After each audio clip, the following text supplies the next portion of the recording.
एक गांव का समा है और वाकई गांव ही है और बीबीपुर गांव है, सतघरा रोड है। मदनी चैनल की जिस टीम के साथ मैंने सफर किया, दे आर ब्रिलियंट माशाल्लाह, इन्होंने कमाल किया।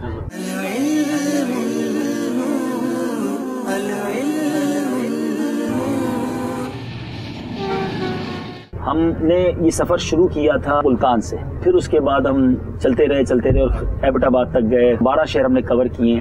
मुल्तान जैसे शहर में टैलेंट की कमी नहीं है, लेकिन अगर हमने वहाँ से किसी नाबीना को सेलेक्ट किया तो आप समझ सकते हैं कि वो क्या चीज़ होंगे। कई मज़ारात पर हमने हाजिरी दी अल्हम्दुलिल्लाह, वो हमने उसको शूट किया।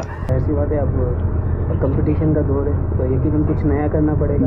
इरफान माशाल्लाह मेरे साथ 12 दिन रहे हैं। भाई सब ऐसे ही बोल ले, नहीं मैं ये कह रहा हूँ, गलती नहीं, हमसे गलती होती है। सब अभी तक का जितना भी जदवल हुआ है हमारा, आपको कौन से शहर में लगा कि कौन सा बहुत ज्यादा टफ रहा है, कौन सा खूबसूरत लम्हा रहा है पूरे जदवल में भी ज़हनी आजमाइश के अंदर? मेरे लिए आज ओकाड़ा का जो ऑडिशन था वो बड़ा टफ था, मेरे लिए भी ज़हनी आजमाइश हो गया। काम के टाइम पे ऐसा होता है ना कि ये ठंड वंड और ये सारी चीजों का नहीं पता, एकदम भूला होता है। एक पहला होता है कि टारगेट जो अचीव करना है ना, क्योंकि स्टेप बाय स्टेप काम होता है। पहले बयान होगा, उसके बाद ऑडिशन होगा, ऑडिशन के बाद फिर बयान, फिर आइसक का सफर, फिर हमने आगे सफर करना। मैं इलेक्ट्रिशियन हूँ। सीजन 9 ज़हनी आजमाइश में हमारे बाबू भाई को मदीने का टिकट मिला। सर्दी की रातें और कश्मीरी चाय, क्या बात है जरा।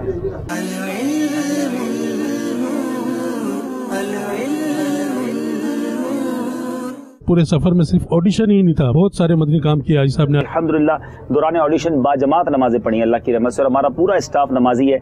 अपने मातहत, अपने मुलाजमीन, अपने गरीब रिश्तेदार सबके साथ बैठे। बाज़ औक़ात ये चंद मीठे बोल याद रह जाते हैं। अमीरों के यहाँ तो सभी जाते हैं, गरीब के घर की चाय, उसके घर की दाल रोटी बहुत अच्छी होती है।